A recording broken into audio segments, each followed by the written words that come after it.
Hello বন্ধুরা, আমরা জানি বাংলাদেশ একটি নদীমাতৃক দেশ। তবে বন্যার কারণে পানি বৃদ্ধিতে অনেক সময় মানুষের জীবনে চ্যালেঞ্জের তৈরি করে।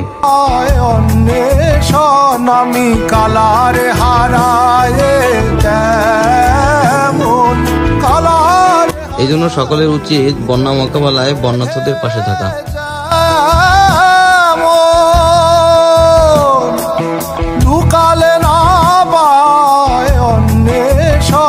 আমি কালারে হারায়